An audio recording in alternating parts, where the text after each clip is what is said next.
Bodies in suitcases, murderous gamers, and underground cults. Although South Korea often experiences outrageous stories of murder, it is a country that notoriously shies away from its killers and even their victims. Simply put, South Korea is like no other, and its bustling cities and luscious countryside are distinctly beautiful and unique. However, when things do go wrong here, they often materialize in incredibly strange, absurd, and downright frightening ways beyond imagination. And so today, we're looking at some of the craziest stories to come out of South Korea's borders, and how all of these evil individuals would eventually find their time behind bars.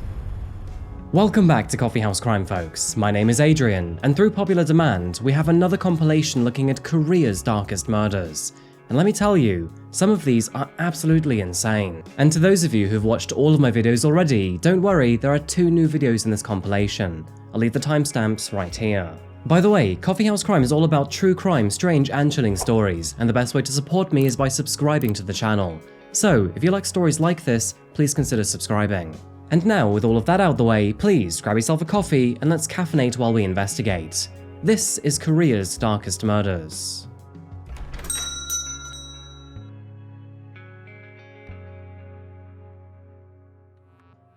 Annyeonghaseyo, or should I say hello and welcome to Korea, folks. South Korea is a country filled with incredible contrasts. From the eclectic pulse of Seoul's urban sprawl to its enchanting countryside filled with cliffside islands and vibrant rice fields. It is safe to say that this beautiful nation offers a tapestry of stunning sights. South Korea is renowned for its rich cultural heritage, its vibrant K-pop music scene, and absolutely delicious cuisine, including kimchi and bulgogi. It is also famous for its stunning natural landscapes, traditional arts and crafts, and technological innovations from companies like Samsung and LG. In short, this is an extraordinary country filled with beautiful beaches, thriving cities, insane technology, ancient temples, remarkable natural scenery, and most importantly, friendly people. South Korea has come a long way since the Korean War, which ended in 1953. During that time frame, almost all of the country was completely leveled, which is quite hard to imagine if you have seen Korea recently. Addressing the rather large elephant in the room here, it does also share the most militarized border in the entire world with its not-so-similar neighbor, North Korea. The Korean DMZ is one of the world's most heavily fortified areas, and is a stark remnant of the Cold War. Ironically, it is also a massive tourist attraction for those from the West.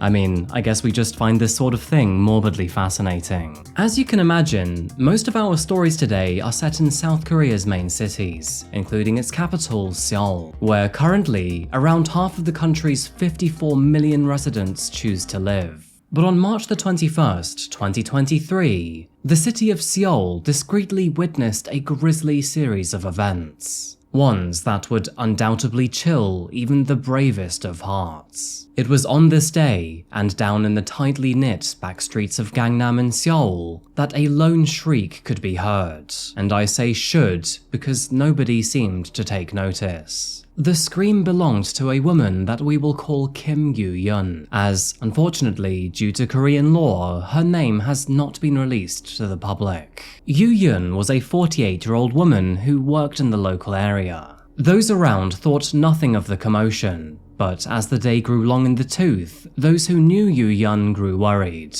It was on this day that she had seemingly disappeared, and sadly, she would never be seen again. By the 24th hour, her family contacted law enforcement, who filed a missing persons report later that same day. Tragically, all endeavors to find her were in vain, and several days later, officers from the countryside would come with terrible news. Just over 100 miles from the capital, and on an isolated hill near the city of Daejeon, a passerby noticed an unusual disturbance in the ground. With curiosity piquing their interest, they decided to take a closer look. And after approaching the area on the ground, they realized that, unfortunately, it was a body. Soon enough, that body was identified to belong to Kim Yoo-Yeong, and with this clearly being an act of homicide, officers were now faced with the task of finding who had murdered her and why. Yoo Yun was well loved by her friends and family, so this was a massive surprise to them and detectives. However, it wouldn't take long for them to discover that, actually, she had made enemies with a very powerful couple. It turns out that Yoo Yun had advised two former friends, Yoo Sang-won and Hwang Wen-hee, to invest in a newly emerging cryptocurrency named Pure. Sang-won and Wen-hee were a successful couple for a multitude of reasons. Sang-won made his money through wise investments. And so, when he listened to Yoo Yun's advice and invested more than 1 billion Korean won, which is the equivalent of $760,000 US, you can probably imagine how furious he was when the share price crashed from $8.70 to 1/100th of a cent. His lifelong savings were, quite bluntly, obliterated overnight. But instead of accepting that his risky decisions were his own fault and his fault alone, he blamed Yoo Yun, and for that, in his mind, she had to pay the price. But the vengeful couple were not prepared to do that dirty work. And so, as a result, they decided to hire a hitman named Lee Kyung-woo for 70 million won, the equivalent of $52,000 at that time. Lee Kyung-woo claimed to be an undercover agent who used to operate in North Korea, and now that his identity had been blown to the north, he was discarded and therefore forced to murder for hire. And so, that lone shriek heard in the streets of Gangnam was actually Kim Yoo-yeon all along. It was at that moment that she was snatched, abducted, and then drugged with ketamine. Court documents revealed that the ketamine used to sedate her actually came from Lee's wife, who, at the time, was a nurse at a local plastic surgery clinic. And to make things even worse, she had even given it to him even though she was aware of his intentions. After being drugged, Yoo Yun was coerced into handing over all of her crypto passwords. She was then mercilessly killed, with her body buried in the countryside about 100 miles away from the capital.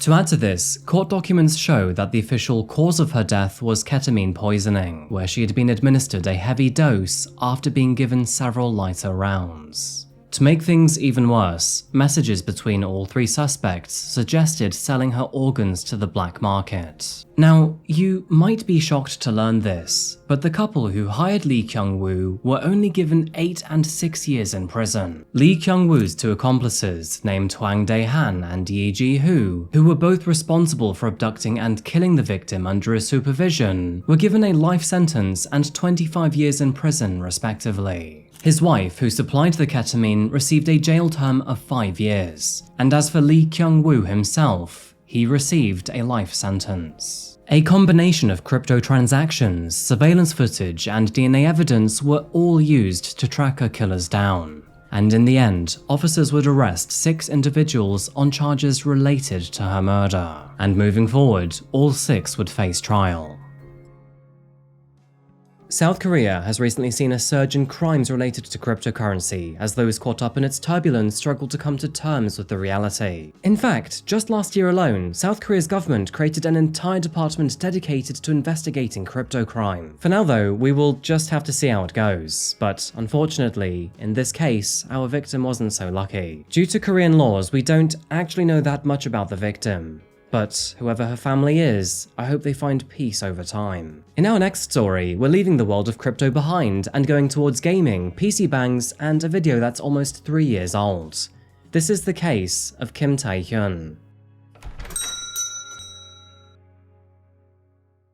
There is a lot to be fascinated about when it comes to this country. Even for gamers, the culture here is very different. While the Western world is almost entirely used to gaming in their own homes, South Korea does it very differently, in the form of what is called PC bungs. PC bungs are cafes filled with high-end computers, all of which are equipped with extremely fast internet speeds, and almost every video game that you can think of. Catering to gamers of the day and of the night, most run 24/7, and offer a wide variety of food and drink, all at the cost of only 1,000 South Korean won per hour, the equivalent of 86 cents. If you're a gamer and have ever thought about what it would be like to LAN party almost every day, this would be it. Computer games, check. A local community, check. Food on demand, check. PC bungs have it all. And with South Korea allegedly being one of the safest countries in the world, you can feel safe about sticking around for those late night games too. And speaking of PC bungs, today's case begins in one. We're travelling to Jeong Yoo-Jeong, located in Nowon-gu, northeast from the heart of the capital, Seoul. It is the final month of 2020, and a young woman was up to her usual form of entertainment, playing games down at a local PC bung. The law in South Korea is very different to what you'd find in Western countries like the United States and the United Kingdom, and one of those differences is that they very rarely reveal the names of their victims to a crime. I won't lie, that kind of makes this case a little bit harder to cover, so in this video we'll be referring to the victim's name as Ari. Ari was 25 years old at the time, and she often frequented a local PC bung which was just a few minutes walk from her home in Jeong Yoo-Jeong. She'd been visiting this PC bung for several years at this point, and in that time had made loads of friends, both locally and online, all of which she'd play games with almost every night. And one of those games that Ari played was called League of Legends. The online MOBA, which is also an extremely popular game in the Western world, is even more prominent in South Korea. And for Ari, that was no different. It was around Christmas time of 2020 that Ari met up with a small group of friends. While she knew most of them already, one or two of them were new to the group. But she had been playing League of Legends with them for a while now, and had even seen them in the local PC bungs before, so why not meet up with them for food and a couple drinks? One of the new faces to a group was a young man who went by the name of Tae-Hyun. Kim, who was born in 1996, was just 1 year younger than Ari, aged 24. He was, from the outside, a very average man.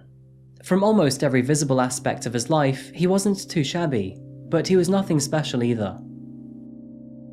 As the year closed and moved on into the year 2021, both Ari and Kim would continue seeing each other amongst friends on a couple more occasions. And amongst these encounters, Kim began to develop feelings towards Ari. However, these feelings were not mutual. Ari didn't feel the same way about Kim. In fact, he kind of gave her the creeps, a feeling that, amongst her rejection, would spark an argument between the two. Now, in most of these situations you would expect both members of the awkward encounter to just go on with their own separate lives. But Kim had a very hard time accepting the fact that Ari just did not like him back. But he wasn't just upset, he was actually angry at Ari for her decision. And very quickly those emotions of love and interest turned into hate and disgust.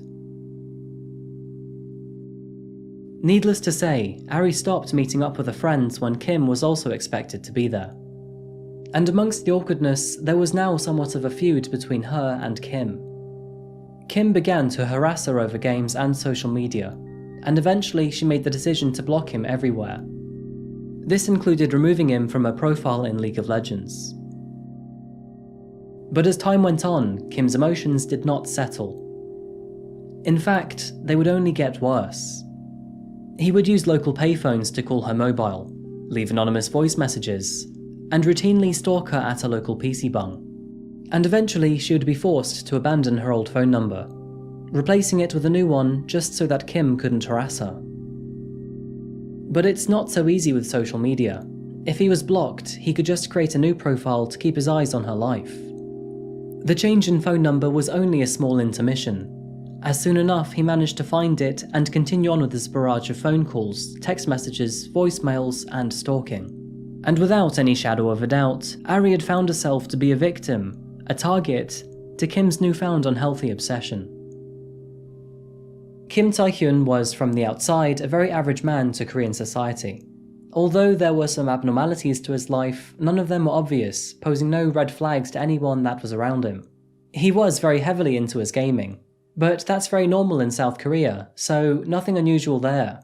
A few years prior, at the age of 19, Kim left college to work in a local PC bung. The work was nothing too complicated. Troubleshooting computers, assisting in orders, general kind of service. But the following year, in 2016, Kim was automatically enrolled into the Korean military for his mandatory 2 years of service. Like several other countries across the globe, South Korea automatically enlists all men between the ages of 18 to 28. The intention to this is to teach discipline while simultaneously helping the nation with its various needs.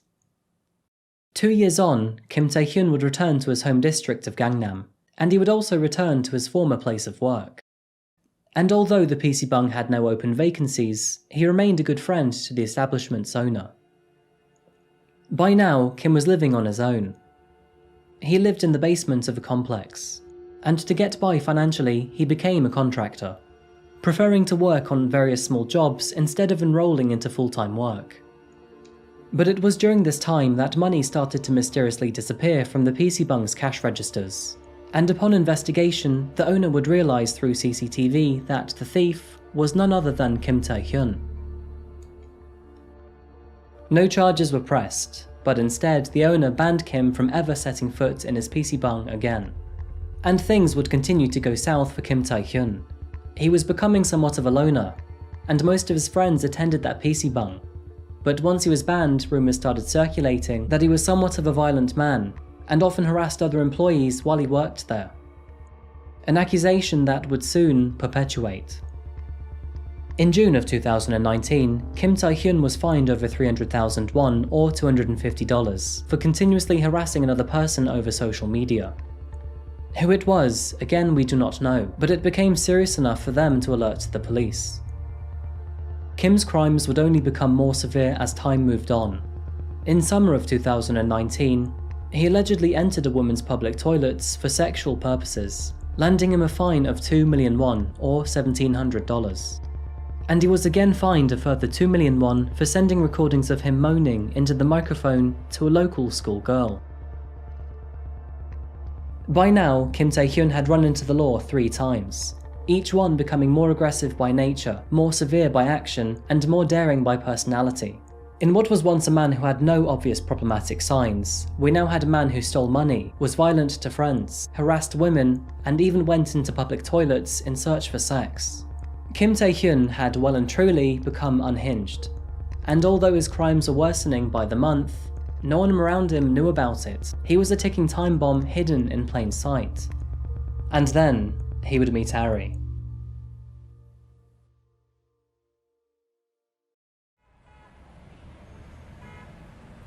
Following his encounter and then rejection from Ari, Kim's harassment wasn't getting him anywhere. And he wasn't going to quit either. Deceptively, he created a new account on League of Legends, and anonymously he befriended Ari, pretending to be an entirely different person. From here, he started playing video games with her and watched her online activity very closely, analysing her schedule to know when she worked, slept, and gamed. And although Ari had no idea that the gamer she was playing with was actually Kim, she had also made one fatal mistake in her past. She had previously posted an image of an item that was delivered to a dress on social media. And while it wasn't the focus or intention of the image, there in the background was the brown packaging box that it had arrived in. And on the packaging was Ari's address. While obsessively stalking Ari, he had managed to find out where exactly she had lived, and now with the games he was playing with her, he'd also managed to find out her schedule, when she'd be in and when she'd be out the house. You know where this is going. We're moving forward to the 23rd of March 2021. It was a Sunday, and in the early morning, Kim Tae-Hyun started his day by making several searches online on his phone. Number 1. Emergency places to hide. Number 2. How to kill a person quickly. And number 3. Location of Mapo Bridge, a bridge famously known for taking your own life in South Korea. He then collected a white rucksack from his wardrobe, packed it with an extra set of clothes, blue tape, coated gloves, and finally, loaded it with several weapons. Dressing himself head to toe in black clothing, he then set out to Jeong Yoo-Jeong.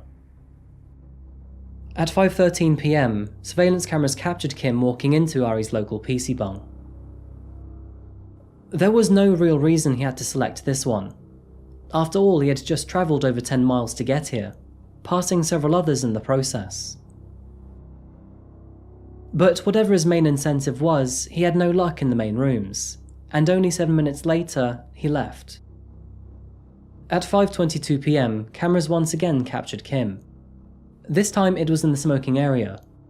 He seemed to be prowling the outer premises, looking for something or someone. However, it seems as if whatever he was looking for was not there, as just 5 minutes later, he left the area entirely. Instead, he made his way to a local supermarket where he then bought another undisclosed weapon, and after that, he travelled to the address that he found on Ari's social media. At 5:35 PM that evening, Kim fooled his way past building security by posing as a delivery driver, and once inside, he made his way to Ari's apartment, knocked on the door, and waited. A voice answered back, asking the so-called delivery driver to leave the package at the front door. Kim placed the package down before pretending to leave, silently waiting to the side of the entrance. 5 minutes passed until finally it opened, and as it did, Kim intercepted.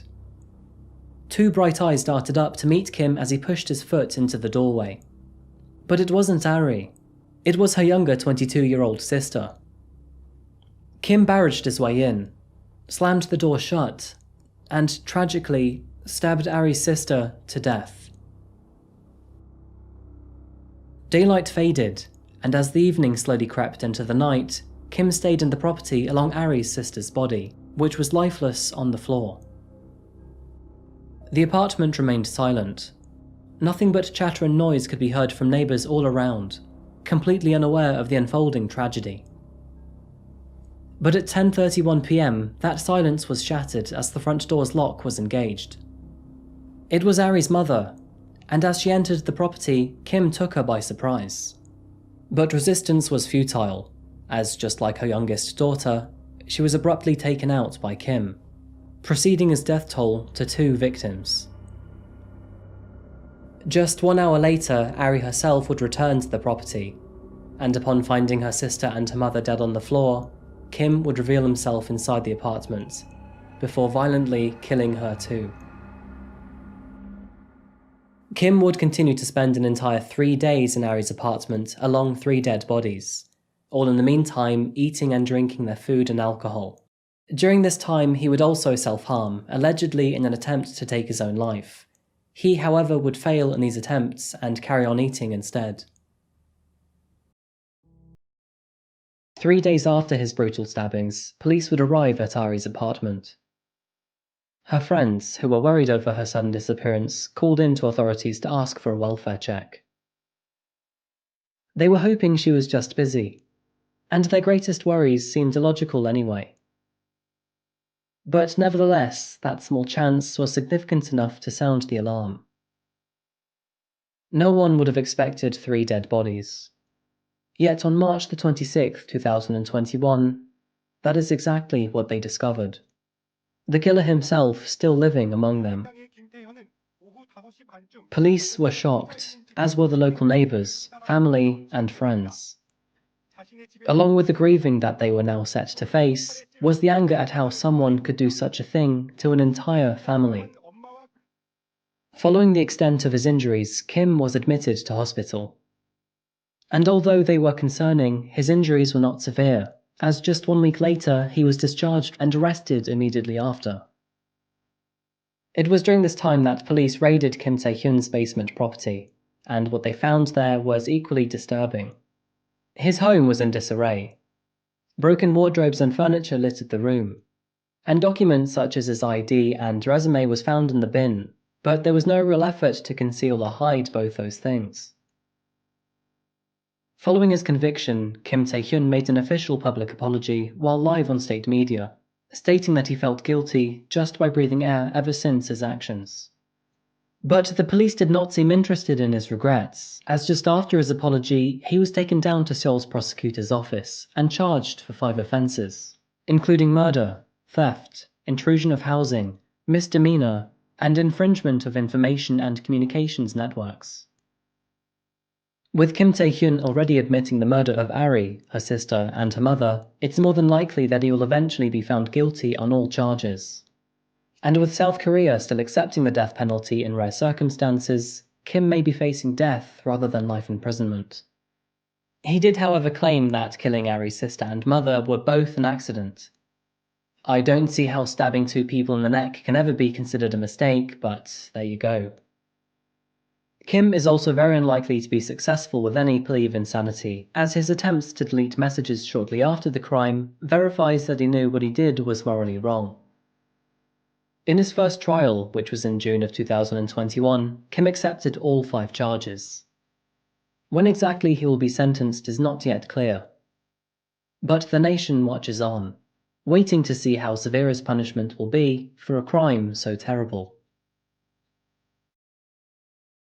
Only weeks after the murders made by Kim Tae-Hyun, and a staggering 22 years since the conversation for such actions began, South Korean officials finally advanced for stiffer penalties related to stalking.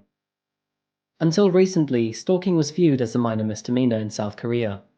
But with a unanimous bill of 235 votes in favour to 0 not in favour, this view is set to change later this year in October. Where stalkers would previously face a maximum of 29 days in jail and a fine of up to 100,000 won or $86, they may now see up to 5 years behind bars and fines up to 50 million won, or $43,000. However, reinforcing this law will not solve Korea's problem with stalkers. What is arguably more important than punishment, which often happens all too late for the victims, is preventing it from happening in the first place. And while this may be a good step in the right direction, it unfortunately has come all too late for not just 1, but 3 victims to Kim Tae-Hyun.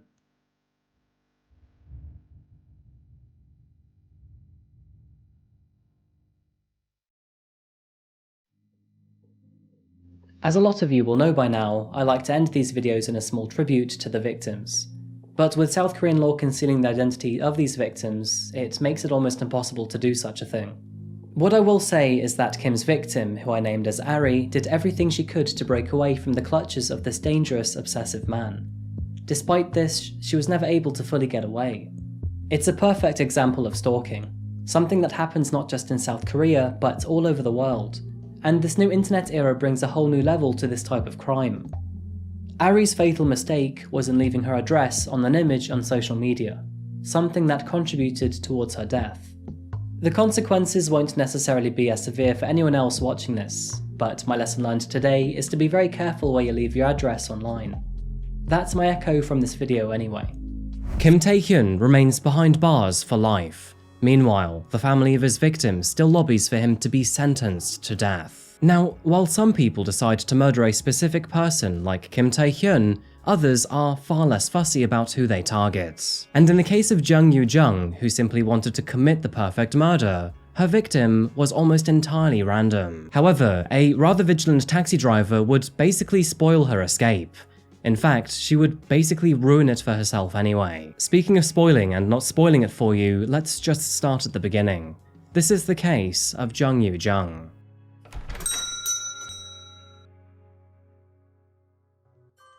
Welcome to South Korea, folks. Although most of our cases tend to be in the country's capital, Seoul, found in the north, this story takes us to the southern coast, where we find the city of Busan. Officially known as Busan Metropolitan City, it is South Korea's second most populated city and is recognized as South Korea's southern economic center. With a population of almost 3.5 million residents and a GDP of $76 billion, this city has a rapid pulse as well as a mighty amount of money flowing. But for a brief moment, and since we've never been here before, let's focus on a few interesting facts instead. Home to the largest film industry in South Korea, Busan is known as the Creative City. It's also the cultural capital for festivals and creative gatherings, and is the gateway of entertainment to Asia. See it as the equivalent of Melbourne in Australia, California in America, or Glasgow in the United Kingdom. When it comes to the outdoors, you don't get much better than Busan. With incredible beaches, hot springs, and breathtaking seaside views, it's a clear winner for anyone looking to experience both the arts and the sun. Now, Busan's government website seems to be quite persistent in talking about its seaport too, and that's probably because it's the 6th largest megaport in the entire world. Almost 22 million 20-foot shipping containers run through these waters every single year, which, by the way, is the volumetric equivalent of 730 billion litres of coffee. I don't think even I could get through that one. Anyway, Busan, like most of South Korea, is considered to be a very safe place to live. And this is probably why our case today received so much attention. Focusing on our story today, it was around 3 AM on Monday the 27th, 2023, that police received a phone call from a very concerned taxi driver. He had just completed a journey after being hailed by a young woman carrying a suitcase. She approached the driver before asking him if he could drop her off near a wooded area by Nakdong Riverside, which can be found near Hapo Station within Busan. Now, this wasn't a problem. The taxi driver had completed this route many times before, and although the journey with the customer initially appeared to be normal, the situation would take a very sudden turn when she exited the vehicle. Getting out of his car and taking the suitcase out of his boot, he noticed that something had seeped out from under the suitcase, and with the wet and stickily thick feel, the red substance chillingly appeared to be blood. The passenger didn't seem to take any notice of the concerned look on his face, and under the cover of darkness, it is likely that she never realized his discovery. Without wanting to cause a fuss, the taxi driver pretended that nothing was wrong, and after waving her goodbye, he watched her walk towards the wooded area. After she was out of his sight, he returned to the car boot, and after opening the door, he realized that the suitcase had left a small pool of blood on the carpet. Whatever was in that suitcase was nothing good. And so, he did the right thing by dialing South Korea's emergency services 112 immediately. The news was concerning at best, and it certainly got the police's attention immediately, and after dispatching a few officers to that area, just a few minutes later they would find a few mutilated body parts. The dense woodland, which was shrouded in darkness, was the perfect place to dump a body. But thanks to the driver's quick thinking, the female passenger was identified and tracked back to her home just a couple of hours later. And just 3 hours after leaving the taxi, the young woman, who would later be named as Jeong Yoo-Jeong, was arrested. Data analysts reviewing the case were quickly able to identify Yoo-Jeong through surveillance cameras in the area where she was picked up by the taxi driver. And with all of the evidence already stacking up around her, they had enough information to execute a search warrant to her residence. It is worth mentioning that in South Korea, the names and details of victims and suspects of a crime are rarely disclosed in the media. This law, which has been in effect since 1991, ensures the safety and privacy of victims and offenders alike. However, under the country's Special Act on Punishment of Specific Violent Crimes, this privacy can sometimes be waived, and especially when the crime is of a violent nature. Now, of course, this allows society to be aware of potentially dangerous people. But back to our case today, who exactly was Jeong Yoo-Jeong? At 23 years old, Yoo-Jeong was born in 1999, and from the information that is currently available, it is understood that her parents were sadly too busy to look after her. As a result, she was raised by her grandfather in the northern district of Busan's Bukgu. She attended a private secondary school named Kyungye Girls High School, and while there, her reputation was relatively unremarkable, if not a little on the strange side. Those who remember her described her as a rather peculiar student. She was quiet, often sat at the back of the class, and was more or less a loner without any friends. And I know that sounds like an insult, but that's exactly how classmates have described her. Although she was never bullied at school, Yoo-Jeong never showed any interest in getting to know anyone. Most attempts to speak to her resulted in a blank stare back, and even after graduation, she barely kept in contact with any of her alumni. She then remained unemployed for 5 years while she prepared for a civil service exam, which in South Korea is a requirement to work in the civil service industry. Being able to speak English competently is also a requirement for this exam, and sadly is something that Yoo-Jeong was dismal at. And at the age of 23, her English competency was considered at the same level as a high school student. Mind you, this is something to remember later in the story. In recent years, Yoo-Jeong's isolation intensified. She would barely go outside, didn't create any social plans, and never tried to broaden her horizons. Now, she had also become a so-called true crime fanatic. Not that there is anything wrong with that, by the way. Anyway, she owned dozens of books and novels about murder cases, watched many Korean true crime programs, and had even become obsessed with specific serial killers. Over the following days, data analysts learned several interesting facts about Yoo-Jeong. After going through her mobile phone, they realized that she had almost no contacts or messages, indicating that she was an extremely lonely young woman. What was most concerning, however, is that in the months leading up to her crimes, she had made several worrying searches online, including how to murder someone, murder without a body, and the perfect murder. Now, at first, Yoo-Jeong denied murdering her victim, and instead claimed that someone threatened to kill her if she didn't dispose of the body. But of course, police found multiple holes in this story. After being begged by her family to come clean, she would finally confess just 3 days later.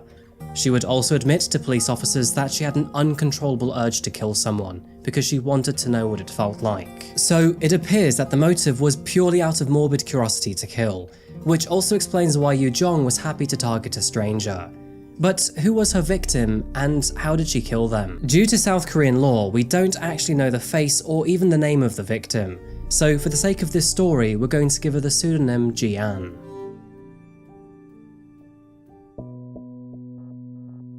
As we know, Yoo-Jeong's plans to murder someone began around 3 months prior when she started her research online. She concluded that, since there would be no personal motive, it made a lot more sense to target someone randomly. However, with the social skills of a fish, she had to lean on the internet to do her bidding. After signing up to a popular tutoring app, she then pretended to be a parent who was looking for an English teacher who could tutor her child. On May the 24th, 2023, Ji-an was paired with Yoo-Jeong. The two eventually agreed to meet a couple of days later on the 26th, with Yoo-Jeong saying that she would send her child to the teacher's house. Ji-an accepted the offer. It was after her plans were confirmed that Yoo-Jeong purchased a school uniform online, and on May the 26th, which was the day she scheduled to meet Ji-an, she pretended to be her fake child by disguising herself with the school uniform. Sliding a knife into one of her pockets, she then made her way to Ji-an's house, which was located in Gyeongju-gu. At a height of 4 foot 9 inches or 1 meter 44, it is very likely that Ji-an did not question her age at the door, and after entering the home and learning that Ji-an lived alone, Yoo-Jeong brandished the knife and then murdered her in cold blood.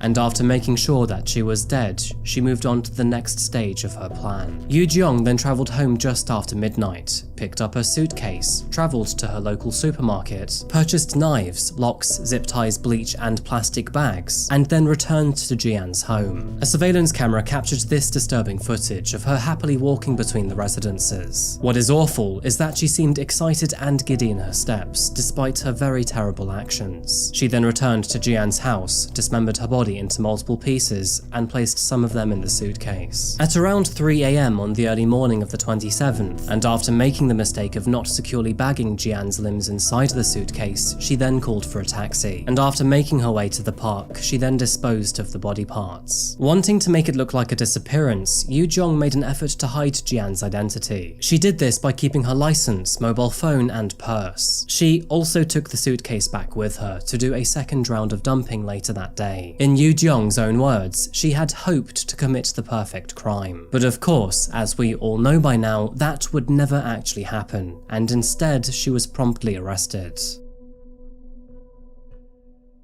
Although it's not confirmed, it is theorized that Yoo-Jeong targeted Ji-an because she wanted to have what the tutor had, which was a high social status and a good academic background in English. Where Yoo-Jeong repeatedly failed her English exams, Ji-an had actually graduated in English from a very prestigious university, and so an element of jealousy may have been part of the selection process. Yoo-Jeong tried to delay her arrest by claiming that she was bleeding internally, but after being sent to the hospital and being found to be in good health, she was promptly rearrested. Looking into her mental health, Yoo-Jeong had never been diagnosed with any form of mental illness, and to add to this, had a clean criminal record. So there was actually no way of predicting this murder. This of course was made further difficult with Yoo-Jeong's non-existent social life. Because she had no friends, she kept all of her dark thoughts to herself. Following her arrest, Yoo-Jeong confessed that she had dreams of committing the perfect crime. However, and even despite the taxi driver, it is very unlikely that she would have got away with this. Ji-an's DNA was found in her apartment, Yoo-Jeong's DNA was found in Ji-an's apartment, she had royally screwed up with a leaking suitcase, and she was even caught on several surveillance cameras. Interesting side note here, and one that is learned from covering international true crime cases, but South Korea actually has a 4-factor psychopath diagnostic test. If you haven't guessed what that means, and by the way, I'm a little concerned if you haven't, but it's a test that allows psychologists and analysts to determine if someone is likely to be a psychopath or not. A score of 15 is considered to be average, where you're considered a psychopath when scoring above 25. Jeong Yoo-Jeong received 28 points, which is actually higher than the serial killer Kang Ho-Sun, who scored 27. Those who have been here for a while will know that I've covered Kang Ho-Sun's case about a year ago. After murdering his mother, he then went on to eat stray dogs and kill several other women before ultimately getting caught. So Yoo-Jeong scoring higher than Ho-Sun is a pretty serious revelation. That is, of course, if this so-called psychopath test has any real credibility. Interesting side note, but considering this score and considering Yoo-Jeong's demeanour, authorities actually believed that if she wasn't caught, she would likely become a serial killer. Anyway, after learning of Yoo-Jeong's social position, police administration specialists stated that it is highly likely that she is a reclusive loner with low self-esteem. And understandably, most Korean news media outlets have clung on to this description. In an interview conducted by MBC, Jeong Yoo-Jeong's grandfather expressed his sorrow and shame by saying, "I want to apologize 100 times to the bereaved family for raising my granddaughter wrong.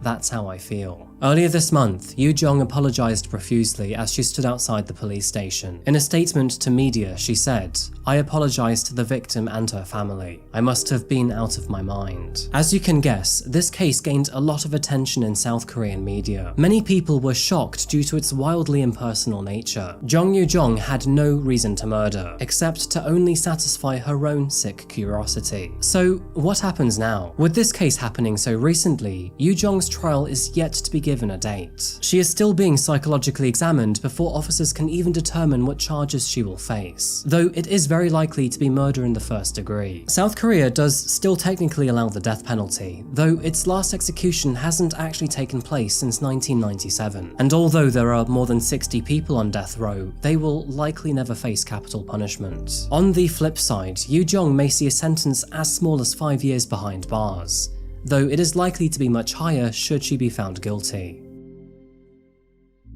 I don't really know what to think about this case. I mean, I understand that, being into true crime, she probably learned a few tricks. I think the media wildly exaggerated her interest. Now, true crime is a rapidly growing genre in the modern day world, and to be honest, if it wasn't for that growth, I probably wouldn't be in front of this camera for you folks. I have already said this in another video, but when viewed with compassion, it can be educational, help us feel empathy for the victims, and even help us be more aware of our safety. It's obvious to see that Yoo-Jeong was a recluse and unfortunately very lonely. And I think the void that was made through that loneliness created a very unhealthy obsession. That obsession, of course, to be the desire to kill someone. General disclaimer that watching true crime does not make you strange or weird, by the way. It is human nature to be curious, and this sort of genre allows us to explore the deep depths of the human mind. Here's an update on this case, but in November of 2023, Jeong Yoo-Jeong was sentenced to life in prison, narrowly escaping the death penalty. However, the same can't be said for our next story. And let me tell you, he really did deserve the harshest of punishments. So, without further ado, let's dive into the dark and twisted world of a man who despised women beyond all measure. This is the case of Kang Ho-Sun. Found on the outskirts of Seoul, we encounter Kang Ho-Sun. Ho-Sun lived in the southern area of Gyeonggi region. And although living here as an adult, Ho-Sun was actually born 100 miles southwest in the rural town of Sehee, a tiny town basically out in the middle of nowhere. Born on the 1st of March 1970, Ho-Sun had a relatively normal upbringing. There was nothing extraordinary about him. He was the third of 5 siblings, and living in rural Korea, Ho-Sun attended an agricultural high school, where his family had hoped that he would stay in the area after he graduated.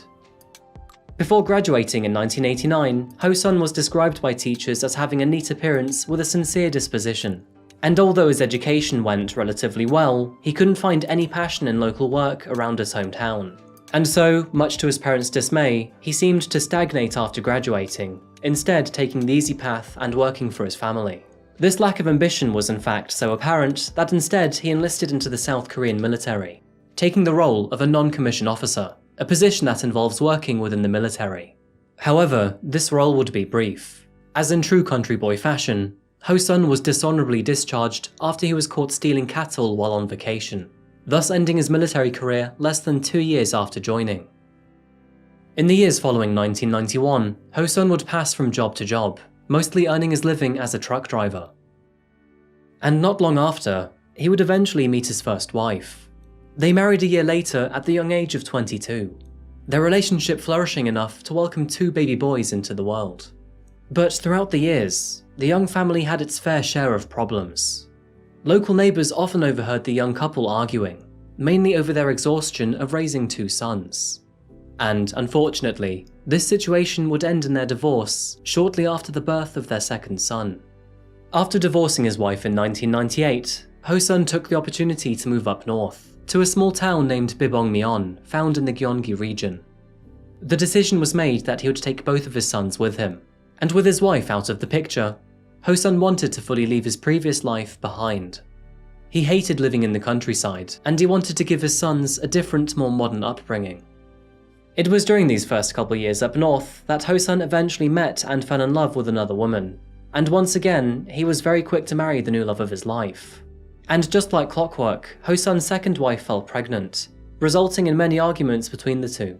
However, unlike last time, Ho-Sun would now have to work overtime to financially support his family, and this frustrated him greatly. I'm sure you can already guess where this is going.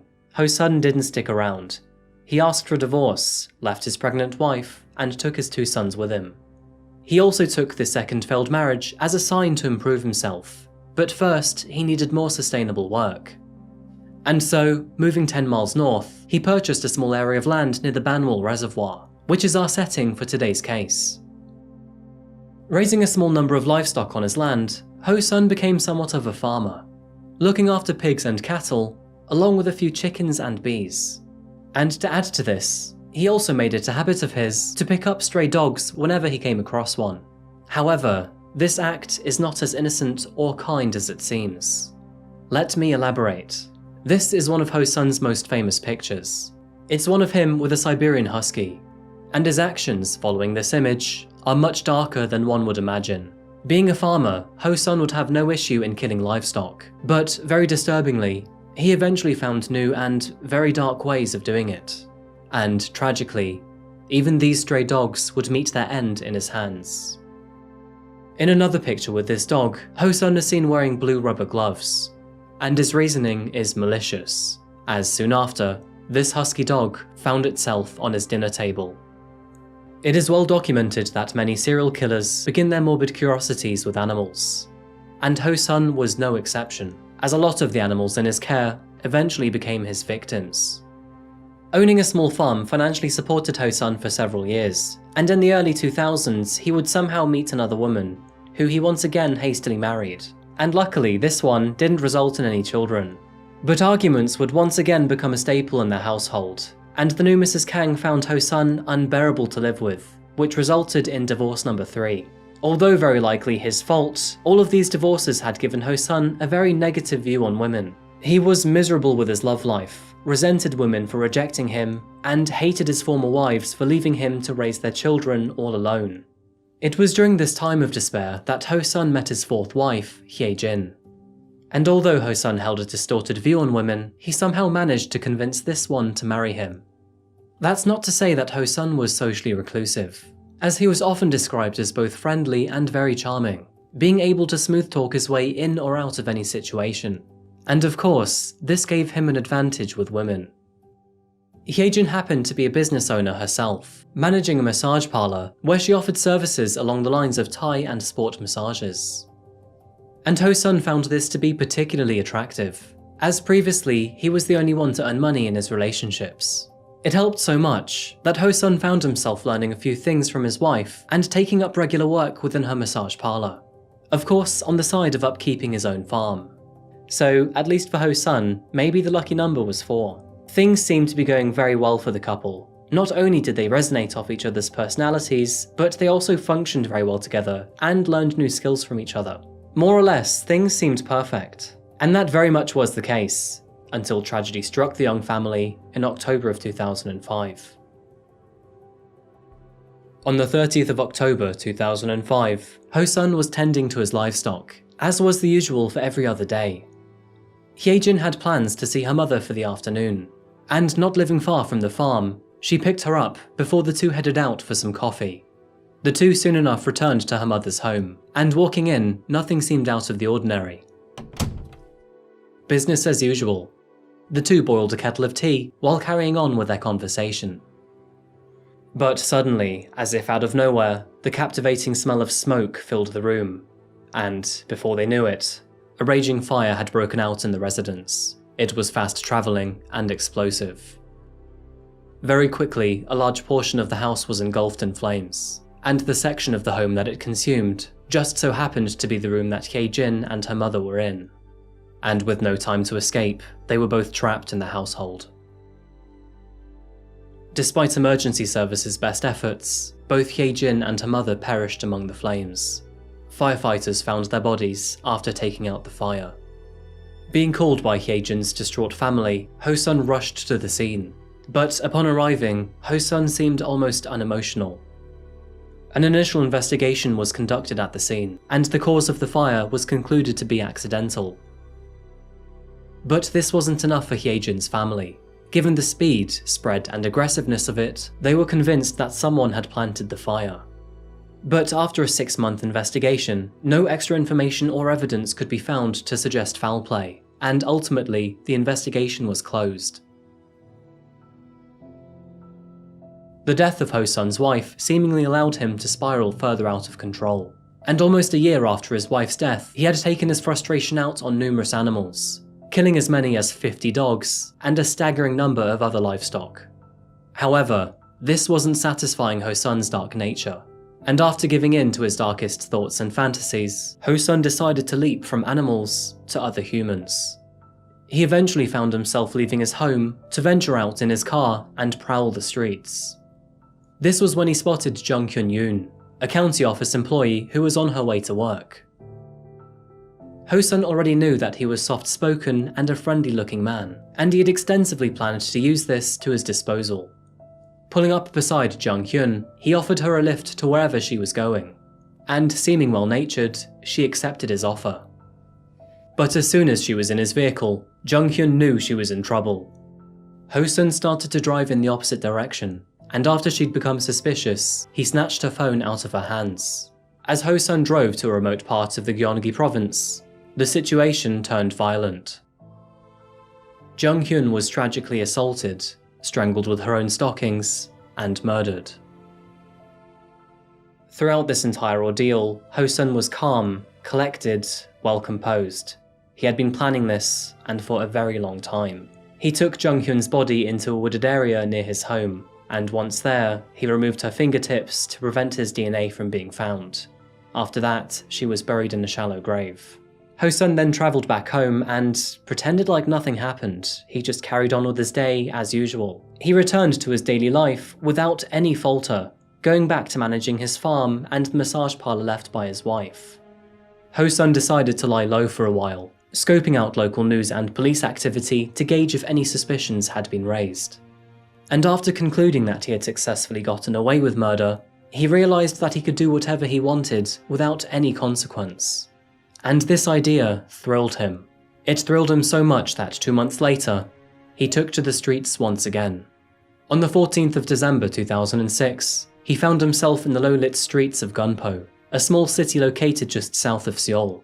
But this time, he would target the local bars and karaoke clubs. Ho-Sun knew that these would be easy places to find vulnerable women.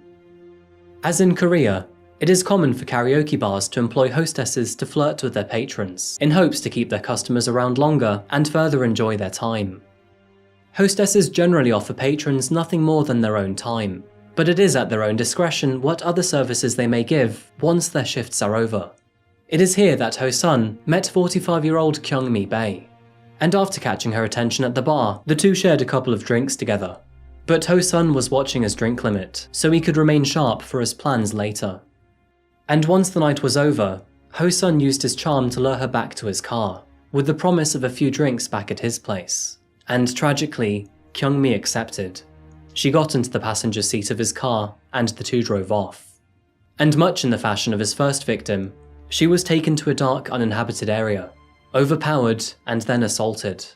And there was no change to his plans, as just like his first victim, she unfortunately met the same fate.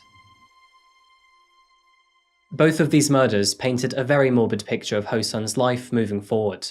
He had found himself a new, sick passion. He felt it gave him great power, and he wanted more.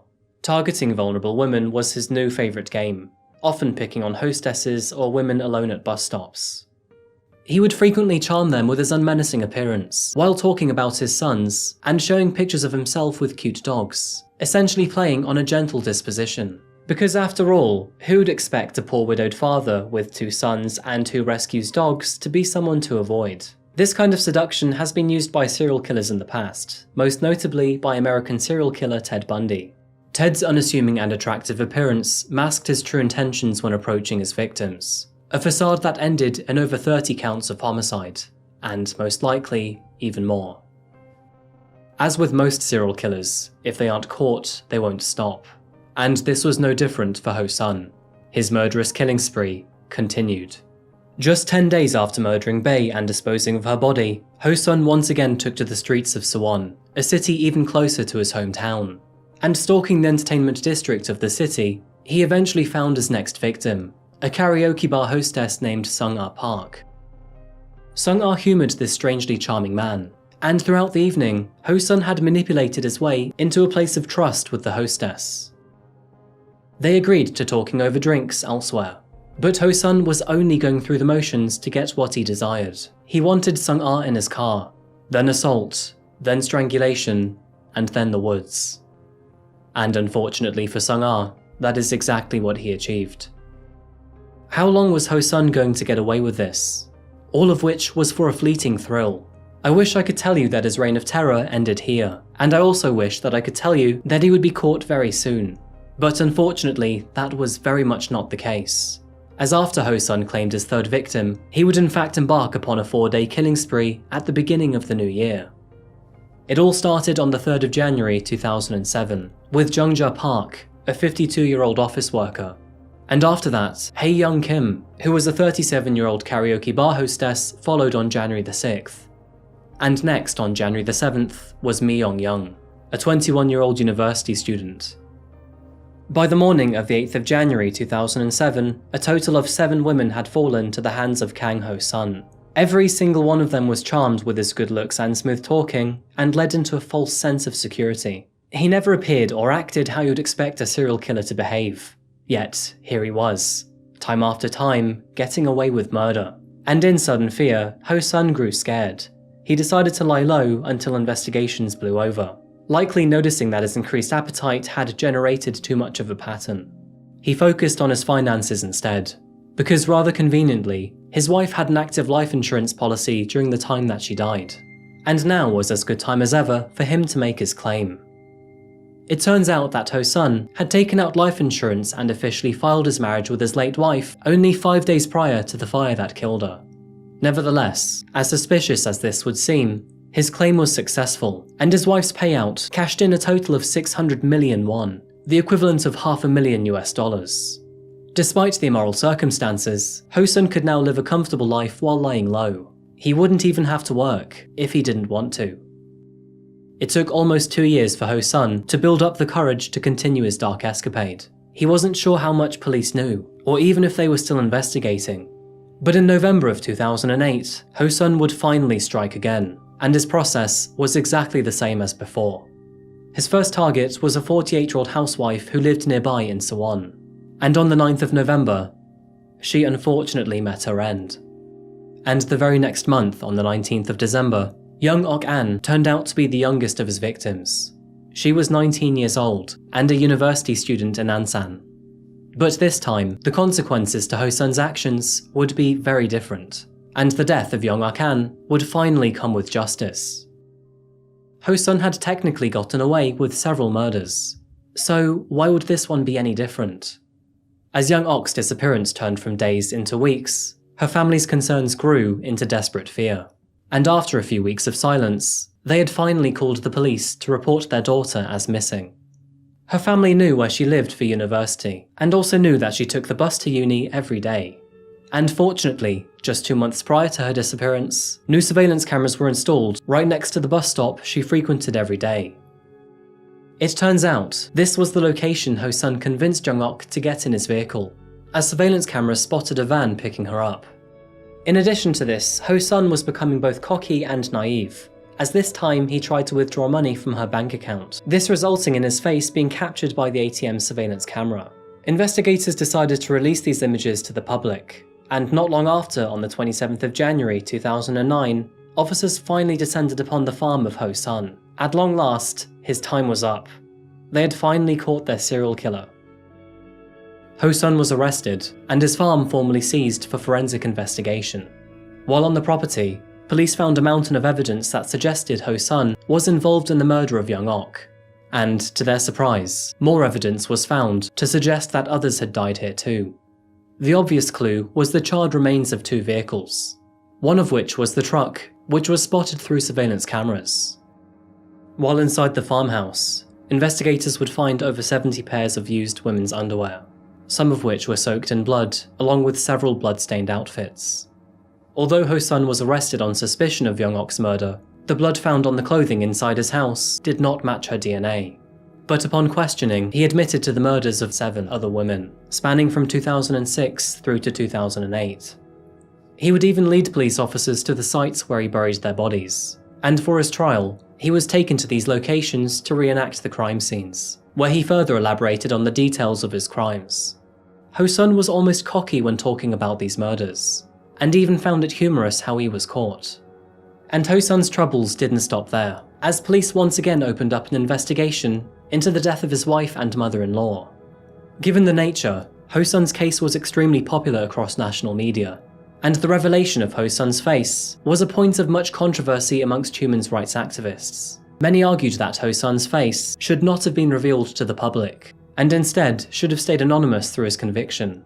In fact, this notion was so prominent that his case ended up changing the law in South Korea, and is the reason that criminals' identities are kept out of the public's eye in order to protect their families. Following his conviction, Kang Ho-Sun formally pleaded guilty to the murder of 8 women, but he denied murdering his wife or his mother-in-law. In trial, he expressed that he felt no remorse in his actions towards these women, and spoke about them as if they were merely pawns for his own desire. He evidently saw all women as a means of self-gratification and pleasure, and this was evident through his multiple wives, mistresses, and girlfriends. All of them were disposable to him.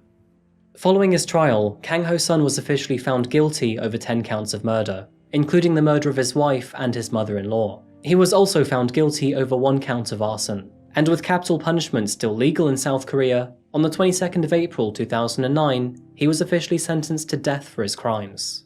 However, with South Korea's last execution in 1997, it is unlikely that Ho-Sun will officially be executed. Instead, he is likely to spend many more years rotting behind bars. With South Korean law keeping strict anonymity around suspects and victims, it is hard to properly remember the 10 lives taken by Kang Ho-Sun.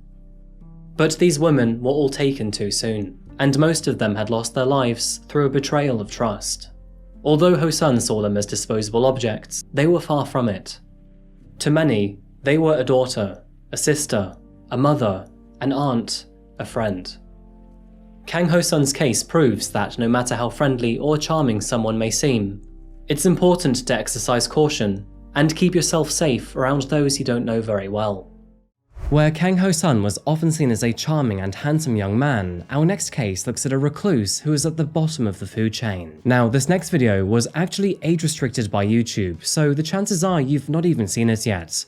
But with some heavy editing, we are now back for a second time. In October of 2008, a man waged war against the wealthy in the most bizarre ways possible. This is the case of Jeong Sang-Jin. With a population of 10 million residents, this city still maintains its position as one of the best cities to live in, with the highest quality of life. And this means that Seoul is extremely popular, all while remaining tremendously fruitful. Its economy primarily focuses on advanced manufacturing, technology, finance, and commerce. And as you can likely imagine, all of these industries continuously exceed expectations and worldwide standards when it comes to modern practice. With an average salary of $40,000 per capita, living in the big city does come at a premium, however. And unfortunately, this means that there is somewhat of a wealth divide too. Seoul's top 1 percentile makes around 250 million won per year, which is equivalent to $200,000 or £160,000. Now, those fortunate enough to be making this kind of money can expect luxury in the heart of the city. However, for every affluently wealthy person, there are unfortunately a dozen others living in poverty. Life at the bottom of the societal food chain is tough and can cause many feelings of anguish and resentment. And one of those individuals experiencing this hardship was a man named Jeong Sang-Jin. Sang-Jin was a middle-aged man living in the Gangnam-gu ward of Seoul. Aside from an internationally recognized and catchy viral song, Gangnam was well known for its gleaming skyscrapers, dazzling nightclubs, and generally modern high-end vibes. Literally meaning south of the river, Gangnam is home to many large companies like Google, Toyota, and Hyundai, meaning that property here is mind-bogglingly expensive. And combined with its neighbouring districts of Sehee Cho and Songpa, the three districts account for 10% of the entire country's land value. But these surroundings of wealth and glamour did not impact Sang-Jin, who, unfortunately, was a man who barely owned anything. And although he resided in Gangnam itself, it was in a 4-story building known as a gossaewon. Now, gossaewons are unique to Korea, and since they are so important to our case today, you will probably need to learn a little bit of backstory to them. Dominantly described as a low-cost lodging facility, gossaewon are a kind of single-room occupancy found throughout South Korea. Now, those of you who are students may familiarize with this, but bathrooms and kitchens tend to be shared, and the rooms are generally around 2 by 2 meters. They were originally designed for students to live in during their exam periods, which is not too dissimilar to some university halls found here in the UK. But in the 1990s and early 2000s, their popularity skyrocketed as demand for cheap lodging facilities became more crucial. This was due to an explosion in house prices, an increase in national divorce rates, an influx of foreign workers, and government initiatives designed to reduce rates of homelessness. And sadly, this is why Sang-Jin lived here. The man was barely scraping a living through part-time jobs, sometimes working as a food delivery driver and sometimes as a valet parking attendant. Although not much is known about Sang-Jon's history, we do know that he grew up in Hapjeon, which is a county found far to the south of Seoul. Born in the year 1978, he moved to Seoul in 2002 at the age of 24. But by this time, he'd already endured what he called life-altering experiences. You see, Sang-Jin believed that he had been persecuted as a child and was ignored by many of his family and friends as he grew up. To be honest with you, it's not known what he meant by that, but those in his school remember him to be an awkward loner who was sometimes subjected to bullying. After attempting to take his life twice during middle school, Sang-Jin suffered from severe headaches on a monthly basis. But sadly, this would never be investigated any further, and instead he was just given pain relief medication. Although not a direct translation, Sang-Jin claims that ever since those dark days in middle school, he had struggled to find any sort of meaning in his life. And his feeling of hopelessness seemed to extend into his everyday behaviour too. Starting from a very young age, he was convicted or imprisoned a total of 8 times, which included imprisonment for skipping mandatory training for military reservists. Now, I've mentioned this in previous cases, and you may already be aware, but in South Korea, it is mandatory for young men to serve in the military for 18 months before they are 28 years old. Jeong Sang-Jin elected to ignore this role, for which he was eventually fined 1.5 million won, the equivalent of $1,200 or £1,000. After graduating from high school, he worked as an employee at a bar and then in an office. He did eventually join the military mostly against his will, but was eventually discharged as an army sergeant in the year 2002. It is at this point in his life that he moved over to Seoul, perhaps to find his soul. However, shitty pun aside, things never improved after this. Swinging from dead-end job to dead-end job, he eventually settled into working at a restaurant in Gangnam-do. But this didn't last forever, as after misconduct in the workplace, he was fired in April 2008. His unemployment left him in a severely difficult monetary situation. He was already under financial pressure, thanks to unpaid college tuition fees, mobile phone bills, and military fines. As you can likely imagine, this was the main reason why Sang-Jin lived in a gossaewon. I mean, put short, he was completely broke. And to add to the financial burden was an already concerning state of mental health. Sang-Jin's room was, put bluntly, a complete mess, and anyone who briefly peeked inside his room was very perplexed by his behaviour. Dozens of large dolls were piled up to the back of his room, and next to his mattress, dozens of alien dolls were arranged by colour and in rows of 5. On the other side of the room, rolls of toilet paper had stacked up almost to the ceiling, and located right next to it, trash had piled up almost to the same height. Although these details were strange to say the least, they weren't necessarily dangerous behaviour. However, if you looked at his diaries, they would tell an entirely different story. Going as far back as the year 2005, Sang-Jin's diaries were filled with pessimism about himself and hatred of the world. From what has been released to the public, several of his entries included the following information. One entry read, "If I had the choice between winning the lottery or having the chance to totally destroy Earth, I would pick the latter." Another said, "I should have never been born. I was wrong from the very beginning. There is nothing in my body or brain that is right. I hate people. It's time to end it now."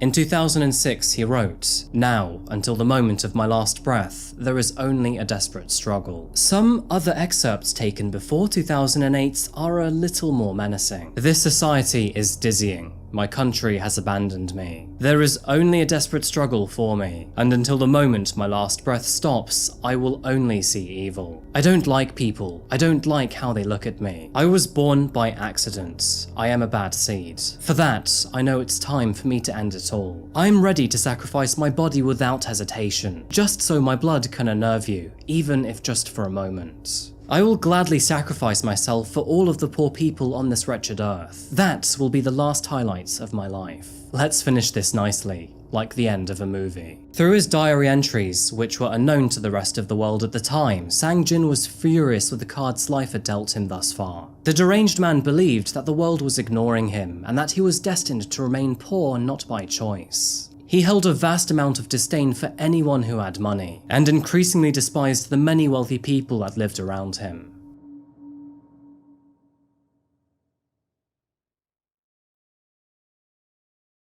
Reading back as far as 2005, there were hints that Sang-Jin wanted to claim revenge on the wealthy, and this idea became a lot more apparent when he watched one particular movie. I usually don't like horror and action movies, but today I saw a Korean movie called A Bittersweet Life. And you know what? I thought the main character was very cool. Now, A Bittersweet Life is a movie about a loyal enforcer who is asked by his mobster boss to shadow his girlfriend. The protagonist develops feelings, and after things go south, he kills his boss and the boss's gangsters in revenge. The main character dies at the end of the film, forever seen as a complex man who was never understood by the world. But probably the most important part to this film, and more specifically to Sang-Jin, this character successfully claimed his revenge even if other people didn't understand. Following on from Sang-Jin's diary, his next words were, "And so it is time I prepared for the crime." The Gosewon he lived in was above a restaurant on the edge of Gangnam's district, and consisted of 85 tiny rooms on the 3rd and 4th floors of an otherwise commercial building. All rooms were rented on a monthly basis, and were generally used by low-income people living alone. And in the month of October 2008, 69 of those rooms were inhabited. Like most Gosewon buildings, all bedrooms were parallel to each other, with a hallway in between 2 rows. All bedrooms were only 2 by 2 meters, and with the hallway being only 1 meter wide, the entire place felt like a complex labyrinth. Receipt records show that Sang-Jin had a variety of items already at his disposal, including a long knife, 2 other knives, a gas gun, and a head lantern. And although all of these items were likely bought without any malicious intent, they were sadly all coming together for one very vicious plan.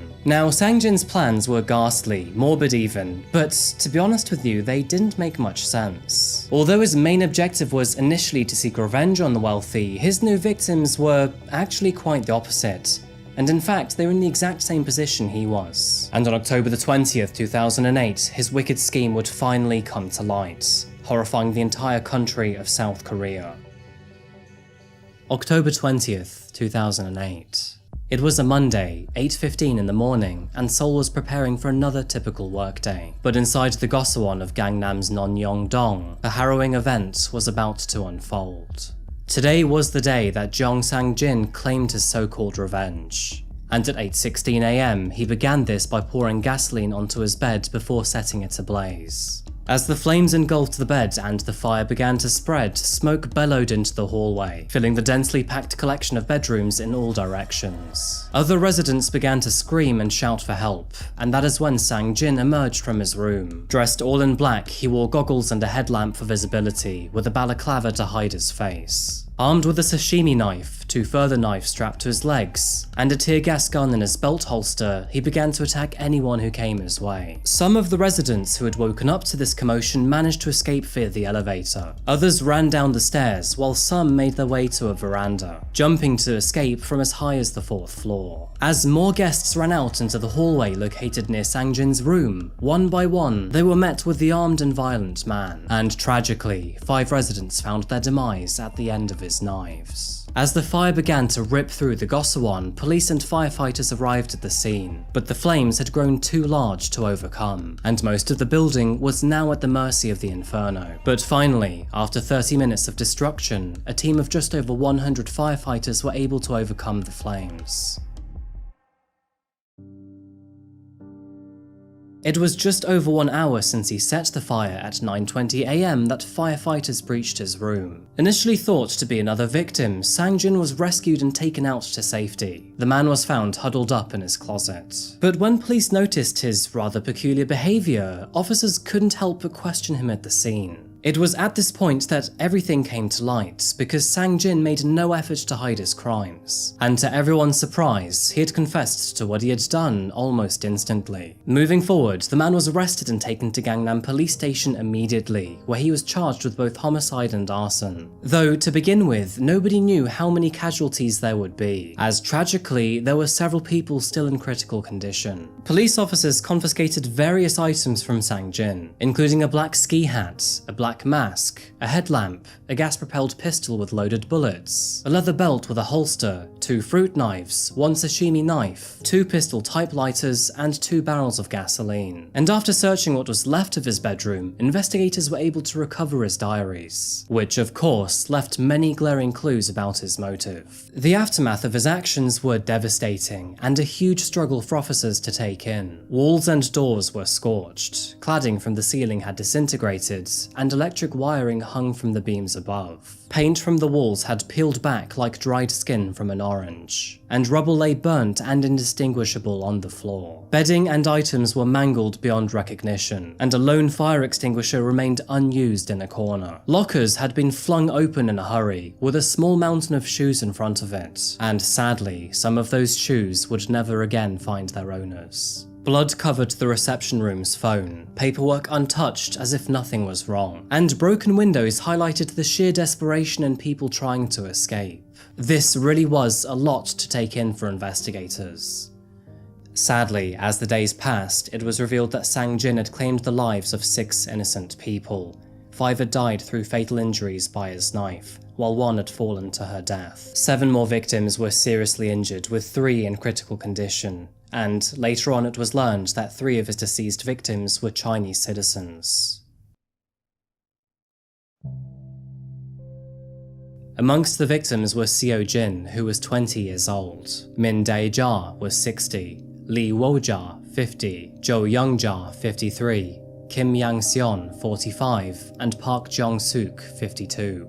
It was noted that Lee Wo-ja, who was a Korean-Chinese woman, had suffered burns all over her body after being stabbed 30 times with a knife. This included many stab wounds to her chest and her stomach. Everyone involved in this incident was absolutely traumatized, and one man who managed to survive the attack described his encounter with Sang-Jin as the following. A black object suddenly appeared out of the thick black smoke and began to attack other people in the Gossawan. Out of fear, I couldn't move my feet. I locked my door and even thought of breaking the window, jumping down if I saw any sign of the door opening. I opened the door and tried to pick up a fire extinguisher, but when I turned my head, I saw a man dressed in all black amongst the smoke. It was almost like a movie, an illusion. It felt like a professional terrorist was put in the Gossawan. It was as if a character out of an ambush or a war movie had suddenly appeared. Unfortunately, this incident reignited awful memories of previous massacres, as sadly, Korea had experienced 1 or 2 in recent years. In 2003, a 56-year-old man ignited a subway train in the southern city of Daegu with a canister full of gasoline. The blaze engulfed the entire train, leaving 198 people dead and 147 injured. Their neighbouring country, Japan, had also been struck by a series of stabbings and massacres too. As some of you will remember in my case covering Tomohiro Kato, 7 people were killed in Akihabara when a man slammed a truck into a crowd of shoppers before taking a knife to anyone standing by. Moving into the legal proceedings of this case, Sang-Jin claimed that he no longer had any desire to live anymore, as now everyone would look down upon him. I mean, I have no idea what this guy was expecting, because yeah, he's kind of stating the bloody obvious here. Disturbingly, over the weeks it also became clear that Sang-Jin held no remorse or guilt for his actions. He always seemed to focus on himself, and instead, during his interrogation, he claimed that he'd been persecuted since his childhood. He would also tell officers that, since trying to take his own life, he often suffered from severe headaches and could never find a reason why. Investigators initially claimed that Sang-Jin had no debilitating disease or mental illness, highlighting that the most apparent health issue was a mild case of varicose veins. Now, I'm not entirely sure what you would say about this, but I wouldn't say varicose veins are well known for their massacre-inducing side effects. However, initial psychologists did admit that he could have had surgery to help alleviate the infrequent severe headaches. But unfortunately, he did not have access to 3 million won required for this surgery, the equivalent of $2,400 or £2,000. Prosecutors claimed that he was motivated by a combination of psychological distress, financial troubles, and influence from the movie A Bittersweet Life. Sang-Jin was ordered to undergo a thorough mental evaluation for 1 month before his trial, but this would not yield any sort of medical response or excuse that he was hoping for. Psychologists concluded that he knew the content and characteristics of the crime, and committed it with intent and had planned it for a very long period of time. However, they further concluded that emotional and mental health issues were present during his childhood. This included borderline personality disorder, known as BPD, and dysthymia. Borderline personality disorder is a condition that affects how you think, feel, and interact with other people. Symptoms of BPD include being emotionally unstable, having upsetting or intrusive thoughts, and acting without thinking. Dysthymia is a long-lasting form of depression which lasts for at least 2 years. Common symptoms include poor appetite, insomnia, low energy, low self-esteem, and hopelessness. Now, both of these conditions perfectly described Sang-Jin. He claimed to have had a neglectful childhood, was emotionally unstable, had low self-esteem, and experienced relentless hopelessness. Feelings of alienation and inferiority, resentment towards his parents, and multiple attempts to take his own life due to social dissatisfaction all played into these conditions. However, schizophrenia and psychotic depression were considered not to be present. They further concluded that, although he did suffer from chronic depression, he was fully aware of his actions. It was also revealed that he had tried to take his own life 5 times throughout the years, including poisoning himself in the first year of middle school and overdosing on sleeping pills after military service in March 2003. But investigations concluded that, based on a psychological evaluation, he fully understood his actions and was therefore responsible for his crimes. His trial began in April 2009, and mental health notes aside, nothing surprising came out of the court. Sang-Jin eventually showed remorse for his actions, which he often repeated the same statement over and over again. "I was wrong. I'm reflecting on my actions, and I regret them a lot." On May 12, 2009, Jeong Sang-Jin was found guilty for 6 counts of premeditated murder. Due to his coherence, he was found to be fully accountable for his actions, and with South Korea still imposing the death sentence, that is exactly what he received. However, despite South Korea retaining the death penalty, it is classified as an abolitionist in practice country, meaning the death penalty has not actually been executed since 1997. This means that, to this day, Sang-Jin still remains alive behind bars. Though, to be honest, that is probably a much harder sentence for him, given his ongoing expression of wanting to die just after his crimes took place. Following his sentence, the family and friends of his 6 victims were very pleased with the result, and thankfully it seemed to spark a change in Goswon regulations too. The Korea Goswon Association estimates there's around 4,000 active Goswon in Seoul and another 2,000 nationally. Now of course, they can be a very good thing, because according to government data, the number of homeless people in Seoul has dropped to below 3,000. Compare that to 10 million residents, and that is an absolutely staggering achievement, if you think about it, and has likely helped many vulnerable people off the streets. However, that is not to say that Goswon don't come without their fair share of caveats and problems. The National Emergency Management Agency estimates there's currently around 110,000 residents in Goswon across Seoul, with a nationwide estimate of around 200,000. But unless these buildings are held to satisfactory safety standards, all of these people are at risk. In the year 2002, which was still 6 years before Sang-Jin's violent actions, discussions around the Goswon Safety Management Standards Act were held at a governmental level. However, sadly, no changes in regulations were made.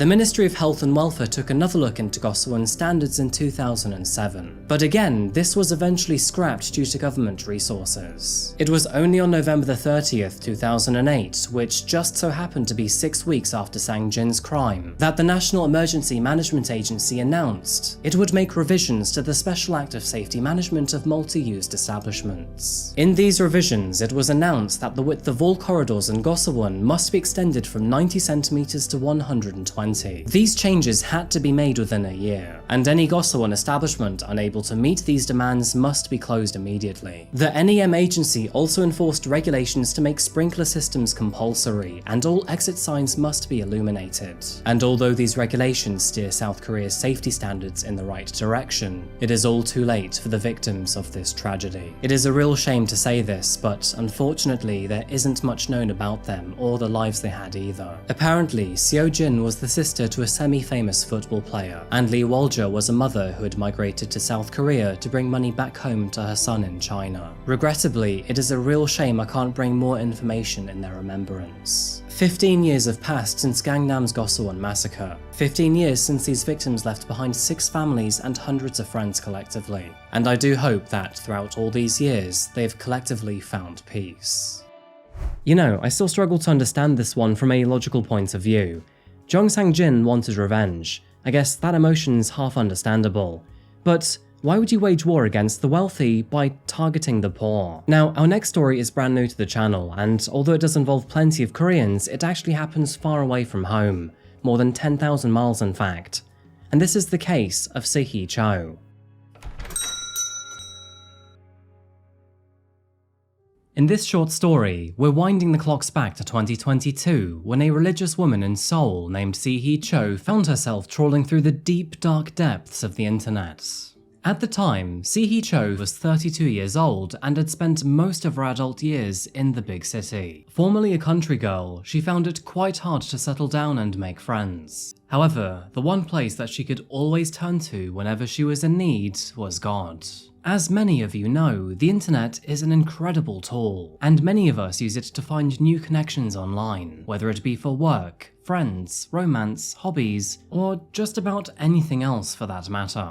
Sehee Cho fell into this category. With a desire to make friends and follow God, she looked for other people who felt the same way as she did. And that is when she came across an online group named the Soldiers of Christ. The Soldiers of Christ were a small group of Korean Americans who were living together in a small home in Georgia, more than 11,000 miles away from Cho. Despite the distance, something seemed to be really good about these people. They treated Cho with respect and love, and as time passed by, she found herself becoming a keen follower of the group, and so, eventually, she wished to be there with them. I mean, Cho did have friends in Seoul, but Georgia seemed like the place closest to her soul, so to speak. And so, by July of 2023, she had made her mind up, and within a few days, she packed her bags and boarded a flight to the United States of America. Cho wanted to explore her religious beliefs and connect with the friends that she had made online. But then, suddenly, in August of 2023, and shortly after arriving in America, she suddenly disappeared.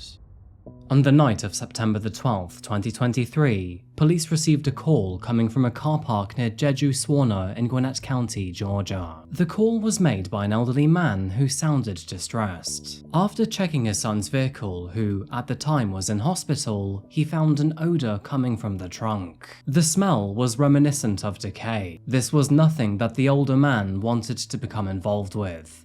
And so, with concern, he contacted the authorities. Responding officers opened the boot of the car, and that is where they found Sehee Cho's lifeless body. Police stated that the victim starved for several weeks before dying sometime in late August. At the time, she weighed approximately 70 pounds or 32 kilos, which is likely what caused her death. She had also been badly beaten, and her body was burned and wrapped in a blanket. The son of the elderly man who had called the authorities was named Tae-Hyun. You see, Eric was actually the one who decided to leave the car outside of that spa, and that, furthermore, there was a very valid reason as to why he wanted his father to check it.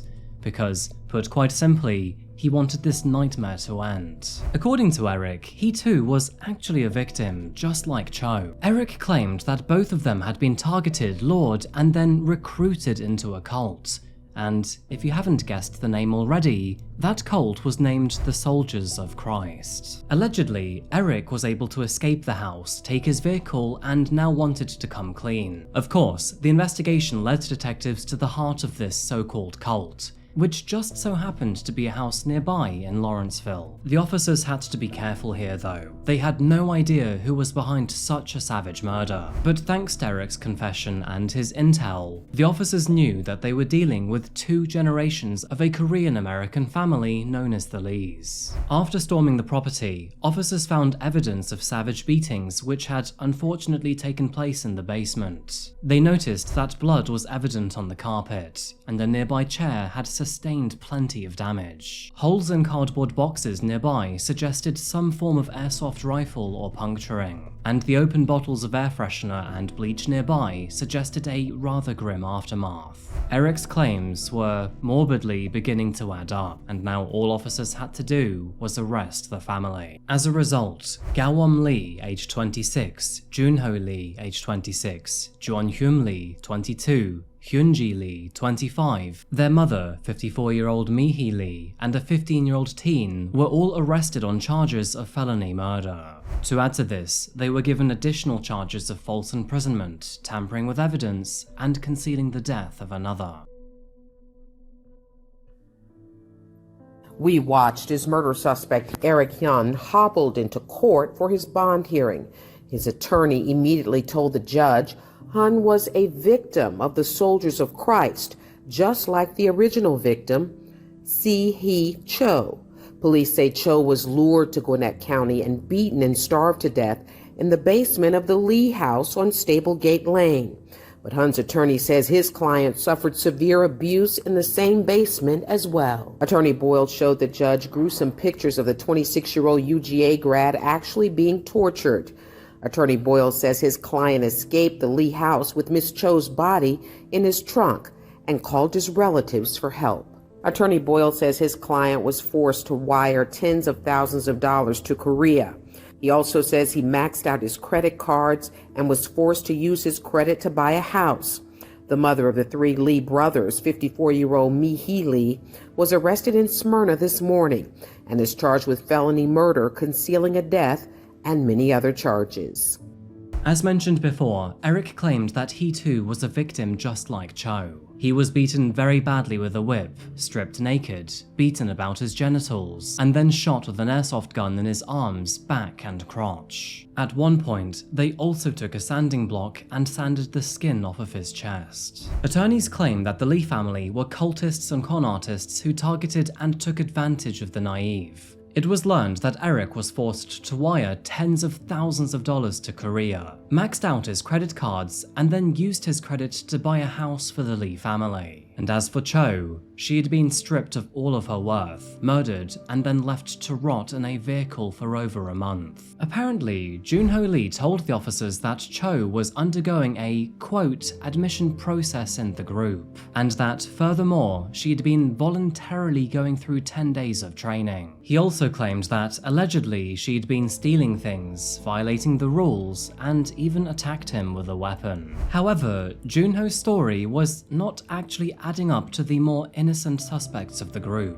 That's because the juvenile had told the officers that actually Cho wanted to leave, but sadly, there was no way of quitting the program. After the interview, police received a search warrant for the defendants' phones, and while there, they say that they found messages showing Junho and Hyunji Lee discussing Cho, who they believe was given the nickname Number 5 between the family. Shortly after her death, the family apparently discussed adding another Korean woman to the group, who, at the time, was a student nearby at Georgia Tech. In Eric's defense here, the messages did refer to him as Number 4, and that, furthermore, Junho and Hyo-jin talked about how the group had beaten his genitals to an absolute pulp, apparently to the point where he started bleeding.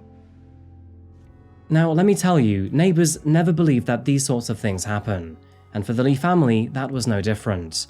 Their neighbours could not believe what had happened and were all left in absolute shock. This case is still ongoing, but at least from my perspective, it is quite obvious that the Lee family were a nasty group of people, ones that targeted both Eric and Cho. In the meantime, Eric has been granted bond and must wear an ankle monitor. Furthermore, he must have no contact with the Lee family or the so-called Soldiers of Christ.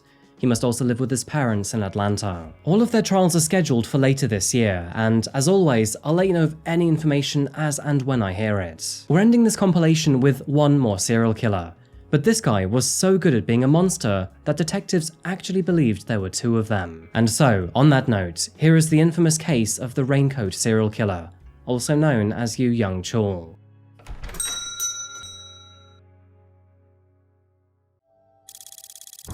Our story today begins 2 decades ago in the year 2003, and it's probably worth saying that, although this is the first officially recorded event, it is not necessarily the beginning. On the morning of September the 24th, 2003, an eerie silence ran through the fog-topped rice paddies and into the bustling city. For most, today was like any other day, but for the faculty staff of Seoul University, something seemed amiss. 74-year-old Professor Lee Deok-soo failed to show up to work that morning. While his absence perplexed his colleagues and students, nothing seemed to be done about it in the first couple days. But as the days drew by, that feeling of wonder turned into concern. His workplace couldn't get hold of him, and with the days piling up, many grew worried for his own safety. As many of these stories begin, the authorities were called for a wellness check, and unfortunately, after arriving at his residence, they were met with a sad and gruesome scene. Officers wouldn't find one, but 2 bodies. Lee Deok-soo and his wife Lee Yeon-uk were both found inside the property, among a very messy and violent crime scene. Forensics determined that, although he had been stabbed in the neck, this wasn't actually the cause of his death. He had suffered blunt force trauma across his head and multiple parts of his body. Now, statistically speaking, homicide is quite rare for elderly people in their 70s. And to add to this, both of these people were quite well liked in the neighborhood and had no enemies. And the motive was just as perplexing. With Deok-soo being a professor, it was quite obvious to say that the Lee family were relatively wealthy. But with all valuables remaining in the property, this clearly wasn't about the money. I mean, whoever the killer was, they even left a case filled to the brim with jewelry in the bedroom. So this clearly wasn't with intention for profit. In cases like this with no obvious motive, the killer almost always knows the victims. However, upon further investigation, officers realized that all family and friends had an alibi. And so, with no obvious suspects, officers began to dig deeper into the investigation. Just as detectives began to tuck into this case, another startling revelation came only 2 weeks later. On October the 9th, another incident was reported to the authorities. The home of another family in Seoul had been invaded, and upon entering the property, officers found 3 bodies. Kang Hyun-sun, an 85-year-old wealthy woman, alongside her 60-year-old daughter-in-law and her 35-year-old handicapped son, had all been murdered. It was noted that this home was occupied by 3 vulnerable individuals, making them easy targets for their assailant. Once again, it was a violent and bloody scene, and the smell of blood was thick in the air. Officers found the grandmother's body in the downstairs bathroom, and after ascending the blood-covered staircase, they found the other 2. Forensic investigators observed that all had suffered a very violent death, which unfortunately was a horrific way for the husband of the grandmother to find his family. After investigating the crime scene and all possible suspects, detectives once again found no leads. The husband, who came home from work to find his wife, daughter, and grandson murdered, was, quite understandably, beyond devastated. He told the officers that he couldn't think of anyone who would want to do this to his family, and apparently, in desperate grief, he even screamed at the family's fish tank to tell the fish, "Did you see who did it? Tell me you know who did." Sadly, this second murder scene was only the beginning of a series of patterned attacks. And only 1 week later, yet another similar scene would unfold in the Seoul area. That was when 60-year-old Yoo Jun-hee was found by her son in the afternoon. It was immediately clear that she was near death after being savagely beaten with what authorities could only only describe as a large hammer. And although she was alive when her son arrived, she sadly passed away only 30 minutes later. 1 month later, another elderly wealthy man was found dead in his home. 87-year-old Kim Jong-suk was found deceased alongside his housekeeper, that being 53-year-old Bae Ji-hee. Both of them had been bludgeoned to death with a hammer, and according to the blood found at the crime scene, they were killed as they slept in their beds. What was strange about this time is that the house had also been set on fire in an act of arson, supposedly and most likely to destroy any evidence left behind. And unfortunately, the killer was successful too. The authorities found no substantial clues or leads, and the only evidence left behind were a few bloody footprints. It became clear that whoever was behind this long streak of brutal murders was specifically targeting wealthy elderly people in the city. To have 5 individual homicide incidents happen in such a short time frame was certainly concerning for the authorities, and it definitely kept the public on their toes. What is worse is that nobody knew if the killer would strike again.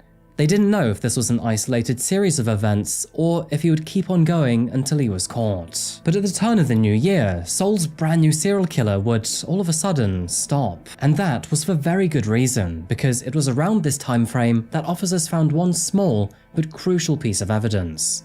And that was surveillance footage. With this happening in the year 2003, surveillance cameras were still relatively rare in Seoul. However, the owner to a nearby business installed a camera and found something very interesting on the night of a murder. The surveillance camera captured this image of a man coming from the direction of the crime scene. And while that in itself was not alarming to the detectives, it became far more significant to the investigation when one of the murdered family members claimed that his jacket belonged to the victim. The decision to release this image to the public was not considered lightly, but in the end, officers decided that they would have more success in finding their killer if people knew about it. They also offered a huge 1 million won reward for any information that led to the arrest of this killer, the equivalent of $37,000 or £30,000. Now, although the news was sure to stop the killer for a short while, he would eventually return at the turn of the new year. But this time, his targets were the complete opposite of his previous victims, leading many to believe that maybe Seoul was experiencing 2 separate serial killers.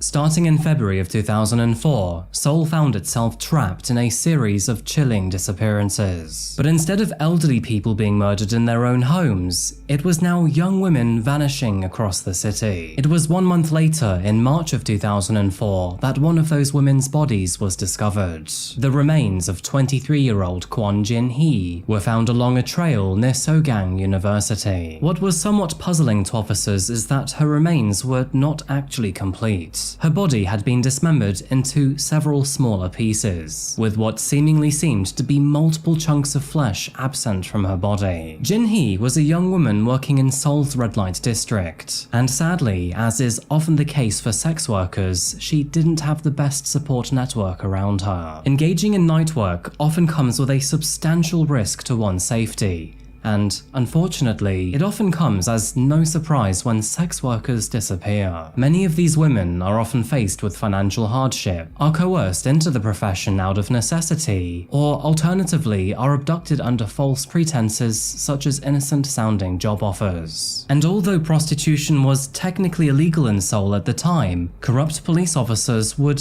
often turn a blind eye. In fact, some of those officers would even take bribes and form working relationships with many of the working women's pimps. Unfortunately, our mysterious serial killer realized this was a prime community to target. Slowly, over time, many within the red light district began to notice that more and more women were disappearing, and by July of that year, several sex workers were confirmed to have vanished. To be more precise, between April and July of 2004, 9 women disappeared from the Mapogu area of Seoul. It was also noted that all of them had seemingly disappeared overnight, usually after accepting a job.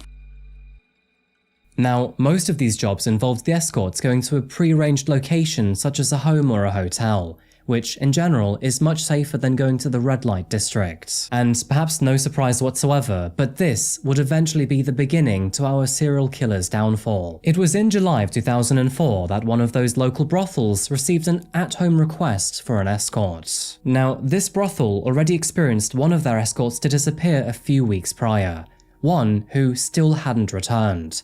And so, with that in mind, they were extra careful with the women that they had left. And that is when they realized that this request came from the same phone number used for the escort that had already vanished. Now, with pimps and covert police officers having regular contact with each other, this was the perfect opportunity for them to collaborate and bring whoever this person was down. And so, at 2 AM on July the 15th, 2004, that call was made to the authorities. And this would mark the beginning to an interesting operation. Detectives had no idea what to expect, and so they organized a typical sting operation, working with the informant and one of his local call girls.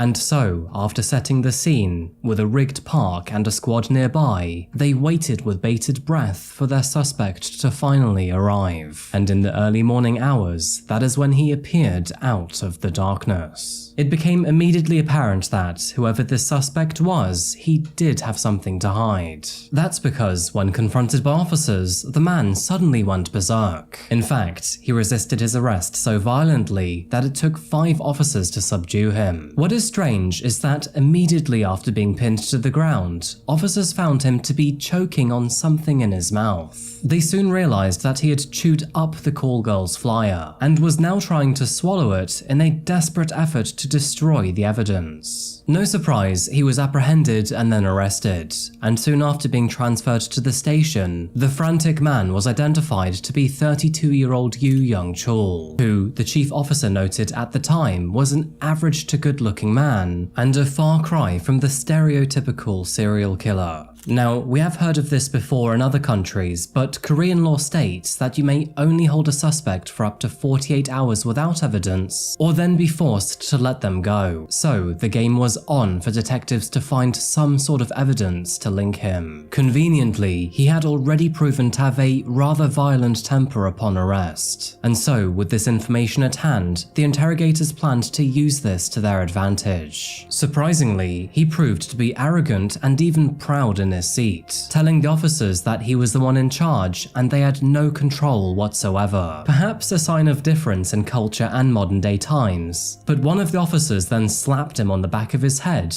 which only seemed to anger Young-Chul even further. Excerpts from the interview show that the officers then taunted him, saying, "There is no way you could have killed anyone. I can tell you don't have the stomach for it." Young-Chul seethed in his seat before then asking for a piece of paper. He then began to draw lines on the paper, like the markings found on a prison wall. After some time, he then stopped at 30 lines. That is when he said, "That is how many people I have killed.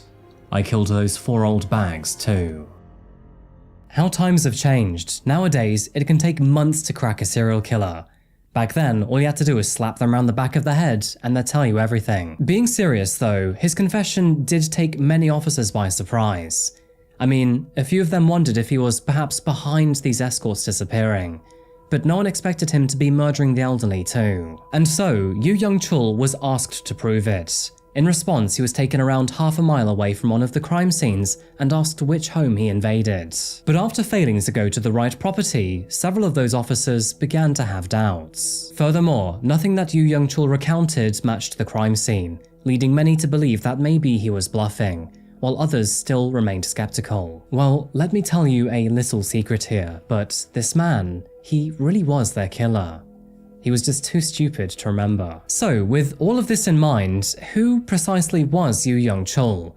And with his motive so seemingly unclear, what caused him to supposedly murder 30 people? Well, as it turns out, Young-Chul has actually been in prison before, boasting 14 convictions for minor offenses and acts of violence such as theft, identity fraud, forgery, sexual abuse, and even the distribution of indecent images involving minors, all of which collectively meant that he had spent a total of 9 years in prison. At this point in time, the officers recognized that they were dealing with a violent man who enjoyed power play and sadistic games. To make things even worse, he decided to play with the officers by faking an epileptic seizure, And this is where the authorities made a horrendous mistake. And that's because after loosening his restraints and leaving him alone in the interrogation room, Yoo Young-Chul escaped from the station. Now this was extremely embarrassing for the precinct. They had quite literally allowed a serial killer to escape from prison.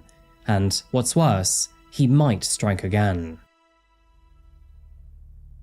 And so, they made their way back to the red light district, where they then notified brothel owners that he was once again on the run. But thankfully, Young-Chul's newfound freedom would not last very long. In a moment of sheer luck, they found the man walking across a crosswalk as if nothing had happened. And of course, after tackling him to the ground, Young-Chul would once again put up another tough fight. In a matter of just 24 hours, Yoo Young-Chul was once again in custody, but this time, he seemed to be rather cooperative with the authorities. The thing is, you see, he was not ashamed of his actions. In fact, he seemed to be rather proud to telling them how he murdered his victims. And let me tell you, it's honestly not for those with a weak stomach. Soon enough, he would confess to murdering his elderly victims, and that, furthermore, he murdered them by bludgeoning them with various blunt objects, including a very large hammer. In order to prove to investigators that he genuinely did carry out these murders, he created maps depicting the layout of each house. This also included where the bodies were found and various items of interest. Young-Chul claimed that his motive behind these murders was not theft or burglary, but instead was a simple disdain for the wealthy. He claimed to have grown up in near poverty and spent most of his adult life behind bars while trying to make a name for himself. And so, with all of these efforts in vain, he grew hatred to those who simply had it easy. He also claimed to have murdered 9 female escorts by calling up various agencies, collecting handed-out flyers from the red light district,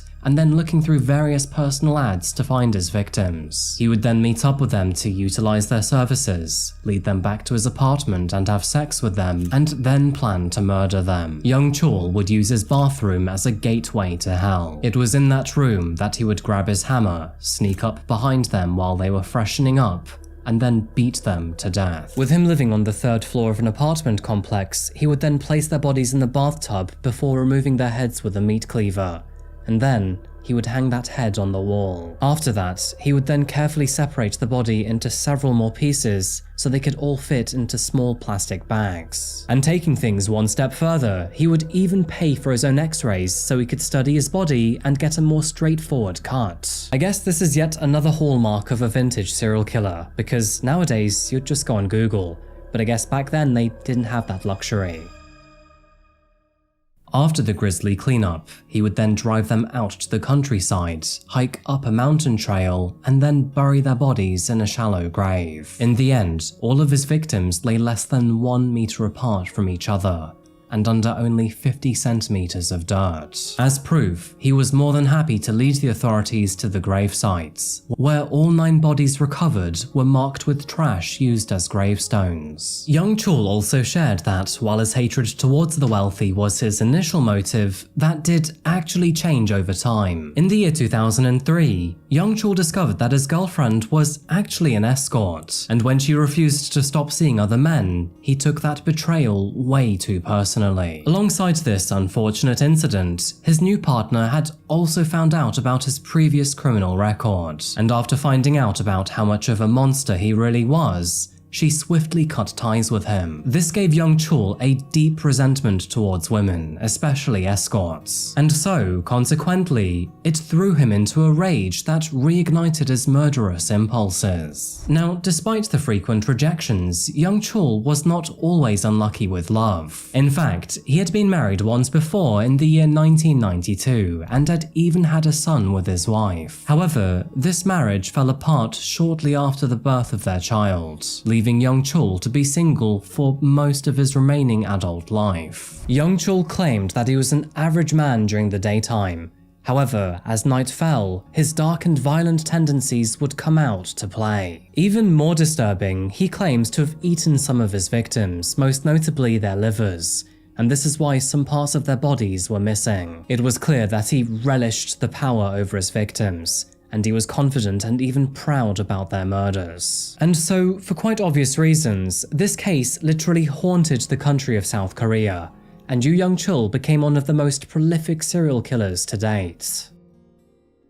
Throughout court proceedings, Young-Chul would often stand in front of cameras and crowds and proudly announce that he was responsible for the murders he had committed. Roughly translated, he would tell them, "Women shouldn't be sluts, and the rich, they know what they've done." No surprise, but as part of his trial, he was assessed by a criminal psychologist, but was not deemed to be mentally compromised. It also became evident that he was aware of the immorality of his actions, recognized through his efforts to conceal bodies and then evade the law. Furthermore, psychologists believe that he had created his own belief system and exhibited signs of antisocial personality disorder. It was on September 6, 2004 that Young-Chul made his first court appearance. During this time, he refused to defend himself and told the authorities that he would not attend the rest of his trial. Unlucky for him, he had no choice, but during his forced attendance, he did become quite agitated and even lunged at officials when upset. Anyway, on December 13th, 2004, Yoo Young-Chul was found guilty of 20 counts of murder. And no surprise, in line with Korea's judicial system, he was sentenced to death for his crimes. The Seoul District Court responded with, "Murders of as many as 20 people are unprecedented in the nation, and a very serious crime. The death penalty is inevitable for you in light of the enormous pains inflicted on the families concerned and the entire society." Since then, Young-Chul has been held at the Seoul Detention Center under maximum security for the past 2 decades, where to this day he awaits his final fate.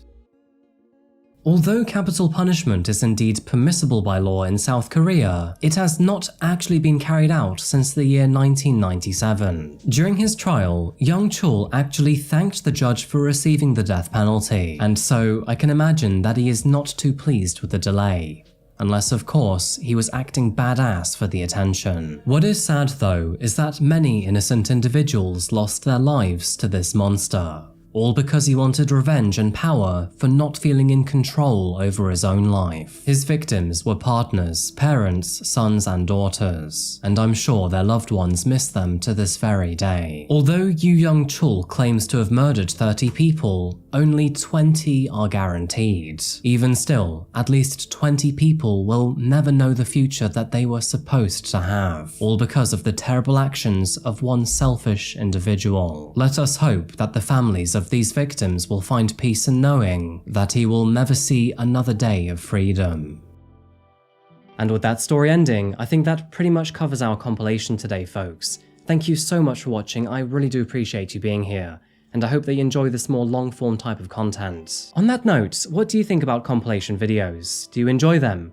And secondly, do you like these news stories being sprinkled in with them? Anyway folks, it is extraordinarily warm today, so I'm gonna take a break. But as always, I'll see you again very soon for another one. Until that moment arrives though, remember to look after yourself, look after each other, and as always, stay safe. Thank you, and goodbye.